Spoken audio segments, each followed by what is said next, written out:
Hello everyone, welcome to my new video. Database tutorial की इस series में आज मैं आपके साथ शेयर करने जा रहा हूँ टेबल को क्रिएट करने का तरीका कि किस तरीके से डेटाबेस के अंदर कोई एक टेबल यहाँ पे क्रिएट कर सकते हैं with the help of SQL commands. तो जब आप इंटरव्यू में जाते हो तो आपसे वहाँ पे पूछा जाता है कि do you have a knowledge about the database, so how can we create the database with the help of SQL query? तो may be they can ask you related to this type of questions. आपसे कुछ भी इस तरीके के questions पूछे जा सकते हैं। डेटाबेस को कैसे क्रिएट किया जा सकता है, डेटाबेस के अंदर वैल्यू कैसे इंसर्ट की जा सकती है। तो प्रीवियस सेशन में ऑलरेडी मैंने आपके साथ डिस्कस किया हुआ है कि आप अपने जैम सर्वर को कैसे डाउनलोड कर सकते हैं और उसके अंदर कोई एक छोटा सा डेटाबेस कैसे क्रिएट कर सकते हैं। तो उसी सीरीज को आगे बढ़ाते हुए आज मैं आपके साथ डिस्कस करने जा रहा हूँ कि टेबल अगर हमारे पास है और अगर किसी डेटाबेस के अंदर कोई टेबल क्रिएट करनी है तो वहाँ पे एसक्यूएल की कमांड्स आपको क्या लिखनी पड़ेगी। ठीक है, तो चलते हैं प्रैक्टिकल इंप्लीमेंटेशन की तरफ और देखते हैं किस तरीके से आप इसमें डेटाबेस से रिलेटेड आगे की प्रोसेस के लिए टेबल को क्रिएट कर सकते हैं। तो सबसे पहले आपको यहाँ पे अपना जैम कंट्रोलर ओपन करना है। इस तरीके से आप जैम कंट्रोलर ओपन कर लीजिए। जैम कंट्रोलर को ओपन करने के बाद आपके पास है अपाचे और माई एसक्यूएल, इस पे आप क्लिक कर दीजिए। दोनों पर क्लिक करेंगे, आपके पास बॉटम पे कुछ इस तरीके से इंफॉर्मेशन आ जाएगी कि आपका जो सर्वर है वो स्टार्ट हो चुका है। ठीक है, अब एडमिट बटन पे क्लिक कर दीजिए। जैसे ही आप एडमिन बटन पे क्लिक करेंगे सो आपको इस तरीके से एक ब्राउज़र ओपन होके मिल जाएगा। सो प्रीवियस सेशन में मैंने आपके साथ यहाँ पे डिस्कस किया था कि ये ई कॉम का जो एप्लीकेशन है उसको क्रिएट करने के लिए आपको किस तरीके से कोई डेटाबेस यहाँ पे क्रिएट करना है। तो आप यहाँ पे डेटाबेस को क्रिएट कर सकते हैं। अब डेटाबेस के अंदर अभी हमारे पास करंट में कोई टेबल नहीं है, तो टेबल को क्रिएट करने का जनरल तरीका क्या है। तो पहले मैं आपको इसकी क्वेरी समझा देता हूँ कि जब भी हम लोग किसी भी डेटाबेस के अंदर टेबल को क्रिएट करते हैं तो क्या लिखा जाता है। सो क्रिएट टेबल, टेबल नेम, और यहाँ पे आपके पास होता है साइज, डेटा टाइप्स और फील्ड्स। ठीक है, इन तीनों का कॉम्बिनेशन होता है। तो सबसे पहले आप यहाँ पे लिख लीजिए कि जिस तरीके का डेटाबेस आपको चाहिए उसके अंदर कौन कौन से फील्ड्स आपको यहाँ पे रखनी है। तो यहाँ पे रख लीजिए फील्ड्स के नेम। ठीक है, किस तरीके का डेटा टाइप आप वहाँ पे यूज करना चाहते हैं और उसका एक स्टैंडर्ड साइज क्या रखना चाहते हैं, आप इसको एक जगह पर नोट कर लीजिए। ठीक है, इससे आपको प्रॉफिट ये मिलेगा कि जब आपके पास स्कीमा होगा, जब आपके पास स्ट्रक्चर होगा, तो अकॉर्डिंग टू द स्ट्रक्चर आप डेटाबेस की क्वेरी को इजी तरीके से राइट कर सकते हैं। अभी के लिए मान लीजिए मुझे किसी यूजर्स की डिटेल्स यहाँ पे मेंशन करनी है। तो यूजर की डिटेल को लिखने के लिए मैंने तीन चार ऑप्शंस ले ली। जस्ट लाइक मान लीजिए कि जब कोई भी यूजर मेरे डेटाबेस के ऊपर आएगा और उसमें डेटा को एंटर करने की कोशिश करोगे तो उसमें क्या बेसिक डिटेल ऐसी है जो हम उससे ले सकते हैं। तो सबसे पहले तो एक होना चाहिए यूजर की आईडी, हमें उसकी चाहिए। तो यूजर की आईडी बाय डिफॉल्ट उसमें इंक्रीज करने का एक ऑप्शन होता है डेटाबेस के अंदर, ऑटो इंक्रीमेंट का कॉन्सेप्ट लगा के वो हम कर सकते हैं।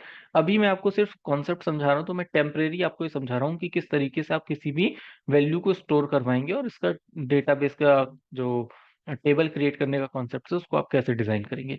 पहले तो आपको यूजर की आईडी यहाँ पे लेनी है यूजर से, फिर यूजर का आपको नेम लेना है यहाँ से, फिर यूजर का कॉन्टैक्ट नंबर आपको चाहिए, और फिर लास्ट में आपको यूजर का एक एड्रेस चाहिए। तो ये चार कॉलम्स मैंने यहाँ पे आपके लिए बना लिए। अब इन चारों कॉलम्स के बिहाफ में हम यहाँ पे एक टेबल क्रिएट करेंगे। तो टेबल को क्रिएट करने के लिए जो एसक्यूएल की कमांड्स है वो क्या होगी यहाँ पर। तो सबसे पहले आप यहाँ पे लिखिए क्रिएट टेबल,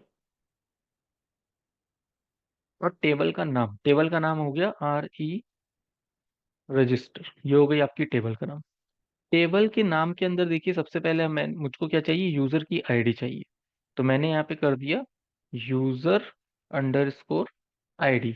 ध्यान रखिएगा जैसा आप यहाँ पे लिखेंगे उसी के हिसाब से आपको टेबल में वो फील्ड दिखाई देगी। ठीक है, तो पहले आपने लिख दिया यहाँ पर यूजर आईडी।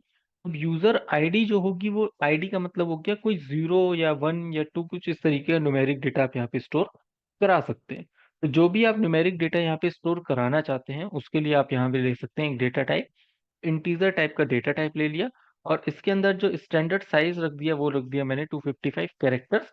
क्योंकि डेटा जब स्टोर होगा तो 255 कैरेक्टर और कुछ बाइट्स के हिसाब से यहाँ पे स्टोर होता है, उसकी एक पर्टिकुलर साइज होती है।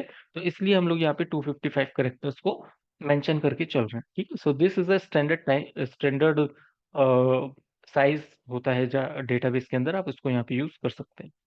अब नेक्स्ट स्टेप आपको यहाँ पे क्या चाहिए, यूजर का नेम चाहिए। तो डेफिनेटली जो नेम हम लोग यहाँ पे मेंशन करते हैं वो होता है स्ट्रिंग के फॉर्मेट में, या फिर आप कह सकते हो कैरेक्टर के फॉर्मेट में होता है। तो कैरेक्टर के फॉर्मेट में जब आप कोई भी डेटा यहाँ पे लेते हैं तो डेटाबेस के अंदर हम लोग यहाँ पे यूज करते हैं वेर कैर को। ठीक है, वेर केयर का मतलब क्या होता है कि आप यहाँ पर एक बेसिक कॉन्सेप्ट के हिसाब से अगर आप समझते हो तो वेरिएबल्स भी ले सकते हो। ठीक है, वेरिएबल इन द सेंस है कि आपने यहाँ पे कोई नाम लिख दिया, मान लीजिए आपने यहाँ पे लिख दिया ABC। ठीक है, तो एबीसी जो नाम आपने यहाँ पे लिखा हुआ है तो ये तो हो गया करेक्टर का कॉम्बिनेशन। अब एबीसी के बाद अगर आपको 1 2 3 भी लिखना है या कोई सिंबल्स वगैरह लगाना है तो भी आप वेरकेर के अंदर स्टोर करा सकते हैं। ठीक है, तो इसलिए डेटाबेस के अंदर जब भी आप कोई भी डेटा का साइज आप देखते हैं, उसका जो वेरिएबल डिफाइन करने का तरीका देखते हैं, तो यूजर नेम है, कॉन्टेक्ट नंबर है, एड्रेस है, इसमें हम लोग वेरकेर को ही एक्सेस करेंगे। तो आप यहाँ पे वेरकेर लिख सकते हैं। तो मैंने यहाँ पे क्या लिखा, यूजर नेम वेर केयर।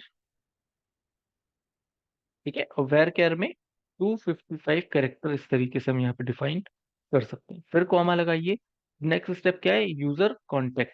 मैं यूजर कॉन्टेक्ट ना लेके सिर्फ मैं ले रहा हूँ कॉन्टेक्ट। ठीक है, कॉन्टेक्ट हो गया, ये भी मैंने ले लिया वेर केयर में। ठीक है, this is a standard format, आप इसको यूज कर लीजिएगा। और लास्ट हमारे पास बचता है एड्रेस। अब एड्रेस तो डेफिनेटली वेर केयर में ही लेना पड़ेगा, क्योंकि एड्रेस ऑब्वियसली तो कॉम्बिनेशन होता है ब्लॉक्स का, न्यूमेरिक वैल्यूज का। तो इस वजह से आप यहाँ पर वेर केयर ही लीजिए। वेर केयर हो गया, अब यहाँ पे भी आप 255 कर दीजिए। So this is a actually query. ठीक है, ये एक्चुअल क्वेरी है आपकी, जो आपको यहाँ पे इस तरीके से समझनी है। और इसी एक्चुअल क्वेरी को आपको अपने डेटाबेस में एग्जीक्यूट करके देखना है कि इट्स वर्किंग और नॉट। तो जैसे हमारे पास ई कॉम है, यहाँ पर आप ई कॉम पे क्लिक करिए। ई कॉम पे क्लिक करने के बाद आप एसक्यूएल की कमांड्स के लिए यहाँ पे एसक्यूएल का टैब दिया, आप इस पे क्लिक करिए। और यहाँ पे जैसे जैसे मैंने क्वेरी लिखी उसको लिखते जाइए, क्रिएट डेटाबेस रजिस्टर। ठीक है, रजिस्टर के अंदर सबसे पहले हम लोगों ने क्या लिखा था, यूजर अंडरस्कोर आईडी। तो आप यहाँ पे कर दीजिए यूजर अंडरस्कोर आईडी, जो आपके पास होगी इंटीजर टाइप की। और इंटीजर टाइप में 255 आपके पास एक साइज, कैरेक्टर साइज लेना है तो आप उसको ले लीजिए। देन फिर आपको चाहिए यहाँ पे यूजर नेम, तो आप कर दीजिए यूजर अंडरस्कोर नेम। फिर यहाँ पे आप कर दीजिए वेर कैर। ठीक है, ये भी हो गया वेर कैर। और 255 ये हो गया इसका maximum size, maximum size character size जितना आपको लेना है। नेक्स्ट आपके पास होता है कॉन्टेक्ट। यहाँ पे आप ले लीजिए कॉन्टेक्ट, इसमें भी आप कर दीजिए varchar 255। And the last one is we have a address, so we can take the address keyword also. So address ये हमारा लास्ट हो गया फील्ड्स का नेम। so where care 255 आप ये भी डिफाइन कर सकते हैं। ठीक है, ध्यान रखिएगा जब आप काम करेंगे तो आपको स्पेसेस को थोड़ा सा मेंटेन करके चलना है। जैसे ही अब आप लिख रहे हैं तो एक स्पेस यहाँ पे देखिए थोड़ा सा मैंने दिया है, और लास्ट में ये भी स्पेस यहाँ पे मैंने मेंटेन किया है। ठीक है, तो थोड़ा सा स्पेसेस को भी मेंटेन करके चलिएगा यहाँ पर। अब इतनी क्वेरी करने के बाद आप देखेंगे कि आपके डेटाबेस के ई कॉम में ही ये टेबल बननी चाहिए। तो ऊपर देख लीजिएगा कि डेटाबेस का ई कॉम आपके पास यहाँ पे विजुलाइज हो रहा है या नहीं हो रहा है। ठीक है, और इतना करने के बाद नीचे आपके पास आ रहा है go button, so you have to just click here go button, और आपके पास एक इस तरीके के मैसेज आ जाएगा कि आपके पास यहाँ पर एक टेबल क्रिएट हो गई है। अब टेबल को देखने का तरीका क्या होता है, how can we display the tables here, की एक्चुअली में वही टेबल तैयार हुई है, उसी तरीके का स्कीमा तैयार हुआ है जैसा हमको चाहिए। तो आप किसी भी तरीके की टेबल्स को अगर आप यहाँ पे डिस्प्ले कराना चाहते हैं, ठीक है ना, अगर आप कोई भी डिस्प्ले कराना चाहते हैं टेबल, तो टेबल को डिस्प्ले कराने के लिए आपके पास होता है select abstract from table name. ठीक है, ये होती है हमारे पास जनरल क्वेरी। आप क्या कर रहे हैं, आप सिलेक्ट कर रहे हैं उस डेटाबेस के अंदर से जिस टेबल को आप यहाँ पे डिस्प्ले कराना चाहते हैं कंप्लीट डेटा के साथ। ठीक है, स्टार का मतलब होता है ऑल डेटा। तो जो भी आपके पास डेटा होगा, जो भी आपके पास स्ट्रक्चर होगा, वो कंप्लीट स्ट्रक्चर आप यहाँ पे डिस्प्ले करा सकते हैं। इसी क्वेरी को आपको फिर से कहाँ पे टाइप करना है, एसक्यूएल पे जाना है। एसक्यूएल पे जाने के बाद आपको यहाँ पे लिखना है सिलेक्ट एब्स्ट्रैक्ट फ्रॉम डेटाबेस। तो डेटाबेस का नाम हमने रखा था रजिस्टर। ठीक है, आप इतना करने के बाद गो बटन पे जैसे ही क्लिक करेंगे, आपको यहाँ पे एक टेबल दिख जाएगी जिसमें होगा user ID, user name, contact number और एड्रेस। ठीक है, तो ध्यान दीजिए, मैंने यूजर आईडी का यू कैपिटल रखा था, और यूजर नेम में यू कैपिटल एन कैपिटल रखा था, कॉन्टेक्ट में सी और एड्रेस में S। तो जैसा आप राइट करेंगे उसी के हिसाब से ये स्ट्रक्चर यहाँ पे क्रिएट हो जाएगा।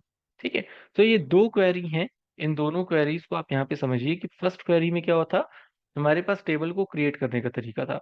दूसरी क्वेरी में हमारे पास क्या था, टेबल को डिस्प्ले कराने का तरीका था। तो इंटरव्यू में अगर आपसे पूछा जाए कि आप डिस्प्ले कैसे कराएंगे table, so with the help of select extract from table name, इसके थ्रू आप डिस्प्ले करा सकते हैं। अगर आपको कोई डेटाबेस के अंदर टेबल क्रिएट करनी है, तो with the help of create commands के थ्रू आप यहाँ पे अपने जो टेबल है उसको यहाँ पे क्रिएट करा सकते हैं। ठीक है, तो ये भी आपके पास एक एसक्यूएल कमांड्स है, and this is also SQL command. तो इन दोनों कमांड्स की आप प्रैक्टिस करिए। अगर आपको कुछ डाउट्स होता है, कुछ नहीं क्लियर होता है, तो कमेंट सेक्शन में आप मुझे कमेंट कर सकते हैं। Thank you so much for watching this video.